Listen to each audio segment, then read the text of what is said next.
আপনাদের জন্য দারুণ সুখবর। আগামী জুলাই মাসে প্রকাশিত হতে যাচ্ছে ১৯তম শিক্ষক নিবন্ধন পরীক্ষার সার্কুলার। তবে এবারের পরীক্ষা শুধু একটি সার্কুলার নয়, বরং শিক্ষক নিয়োগ প্রক্রিয়ায় আনতে চলেছে এক বৈপ্লবিক পরিবর্তন। শোনা যাচ্ছে এবারের নিবন্ধন পরীক্ষা হবে সম্পূর্ণ নতুন নীতিমালায়, অর্থাৎ পুরনো পদ্ধতিকে বিদায় জানিয়ে নতুনভাবে শুরু হতে চলেছে শিক্ষক নিবন্ধন প্রক্রিয়া।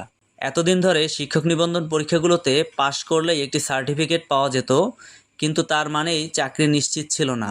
এনটিআরসি বেসরকারি শিক্ষক নিবন্ধন ও প্রত্যয়ন কর্তৃপক্ষ শুধু সার্টিফিকেট দাঁড়িয়েই তৈরি করত, কিন্তু তাদের নিয়োগের জন্য দীর্ঘ অপেক্ষা করতে হতো। অনেক সময় দেখা যেত শূন্যপদ থাকলেও নিয়োগ প্রক্রিয়া ধীরগতির কারণে অসংখ্য নিবন্ধনকারী বেকার বসে থাকতেন।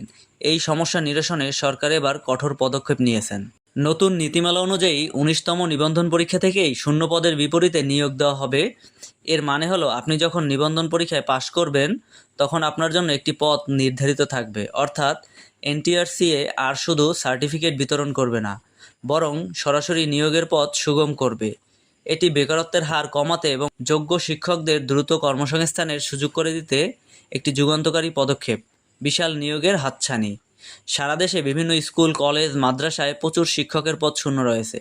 এই শূন্য পদগুলো পূরণের লক্ষ্যেই ১৯তম নিবন্ধন পরীক্ষা এবং এর পরবর্তী নিয়োগ প্রক্রিয়া সাজানো হচ্ছে। কবে আসছে সার্কুলার?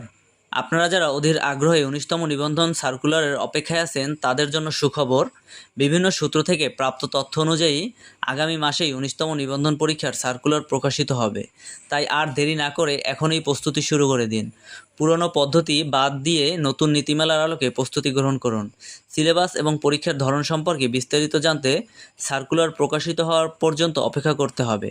তবে ধারণা করা হচ্ছে পরীক্ষার ধরন এবং সিলেবাসে কিছু পরিবর্তন আসতে পারে, যা নতুন নিয়োগ নীতিমালার সঙ্গে সামঞ্জস্যপূর্ণ হবে। তো ভিউয়ার্স, এই ছিল আজকের ভিডিওটি ভালো লাগলে ভিডিওটিতে একটি লাইক দিয়ে আমাদের চ্যানেলটি সাবস্ক্রাইব করবেন।